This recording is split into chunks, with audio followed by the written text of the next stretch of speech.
ಅಪ್ಪ ಅಪ್ಪ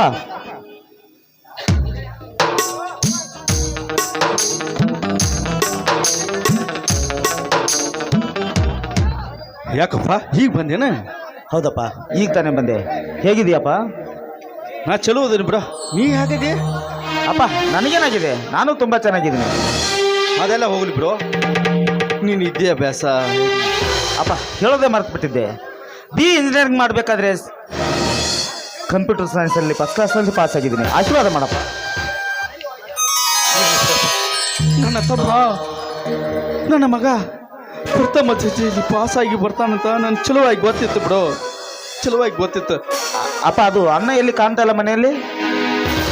ಏನೋ ನಿಮ್ಮ ಅಣ್ಣ ನಿನ್ನ ಸಲುವಾಗಿ ಹೊಲಕ್ಕೆ ಹೋಗಿ ಹೊಟ್ಟ ಅಲ್ಲಿ ಇಲ್ಲಿ ದುಡಿದು ಕೂಲಿ ನಾಲಿ ಮಾಡಿ ನಿನಗೆ ಶಾಲೆ ಕಲಿಸ್ಬೇಕಂತ ದೊಡ್ಡ ಆಸೆ ಪಟ್ಕೊಂಡನು. ಯಪ್ಪ ಅಪ್ಪ, ಅಣ್ಣ ಕನಸು ಕಂಡಂತೆ ನಾನೊಬ್ಬ ವಿದ್ಯಾವಂತನಾಗಿದ್ದೀನಿ. ಅಪ್ಪ ಇನ್ನೇನು ಕೆಲವೇ ಸಮಯದಲ್ಲಿ ನಾನೊಬ್ಬ ಸಾಫ್ಟ್ವೇರ್ ಇಂಜಿನಿಯರ್ ಆಗಿ ಬರ್ತೀನಿ. ಹೌದಪ್ಪ, ನಿನ್ನ ಅಣ್ಣನ ಆಸೆ ನೀ ಈಡೇರಿಸಿದ್ರೆ ಸಾಕು. ಯಾಕಂದ್ರೆ ನಿಮ್ಮಪ್ಪ ಹಿಂದಿಲ್ಲ ನಾಳೆ ಮಣ್ಣಾಗಿ ಹೋಗೋವನು. ಆದ್ರೆ ನಿನ್ನ ಅಣ್ಣ ನಿನ್ನ ಮ್ಯಾಲ ಬಹು ಆಸೆ ಇಟ್ಕೊಂಡನು. ಯಪ್ಪ, ಬಹು ಆಸೆ ಇಟ್ಕೊಂಡಾನ. ಅದು ಆದ್ರೆ ನಿಮ್ಮ ಅಣ್ಣಗ ವಯಸ್ಸು ಭಾಳ, ಅದು ಅವನಿಗೊಂದು ಮದುವೆ ಮಾಡ್ಬೇಕಂತ ಭಾಳ ಆಸೆ ಇಟ್ಕೊಂಡೀನಿ. ಆದ್ರೆ ಯಾಕಪ್ಪ? ಆದ್ರೆ ಅನ್ನುವ ಸಂಕೋಚ ನಿನ್ಗೆ ಯಾಕಪ್ಪ? ಅಪ್ಪ, ಯಾರ ಹಣೆ ಬರದಲ್ಲಿ ಯಾವಾಗ ಮದುವೆ ಆಗಬೇಕು ಅಂತ ಭಗವಂತ ಬರೆದಿರ್ತಾನೆ. ಹೌದು, ಇಷ್ಟು ದಿನ ನಾನು ನನ್ನ ಕೈಯಿಂದ ನಿಮಗೆ ಅಡಿಗೆ ಮಾಡಿ ಹಾಕಿ ಅದು ರುಚಿ ಆಯ್ತು ಏನಾಯ್ತು ನನಗೆ ಗೊತ್ತಿಲ್ಲ.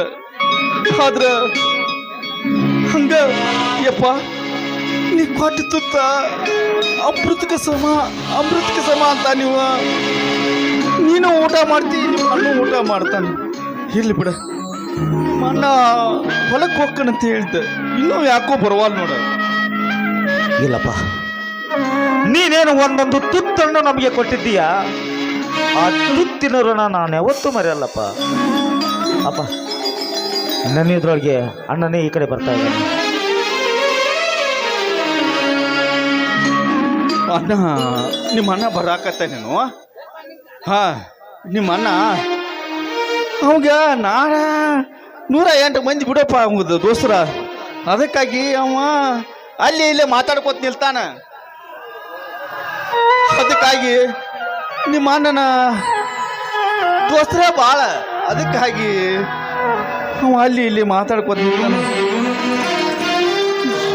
ಏನು ಮಾಡೋದ, ನಿಮ್ಮ ಅಣ್ಣಗೆ ಅಷ್ಟು ತ್ರಾಸ ಐತಿ. ಆದ್ರೆ ನಿನ್ನ ದೊಡ್ಡ ಸಾಯಿಬುಣ ಮಾಡ್ಬೇಕಂತ ಆಸೆ ಪಟ್ಟಾನಲ್ಲ, ಅದು ನನಗೆ ಭಾಳ ಖುಷಿ ಅನಿಸ್ತೈತಿ. ಇದೇನಪ್ಪ, ಯಾವುದೋ ಹೆಣ್ಮಗಳನ್ನ ಕರ್ಕೊಂಡ್ ಬರ್ತಾ ಇದ್ದಾರೆ.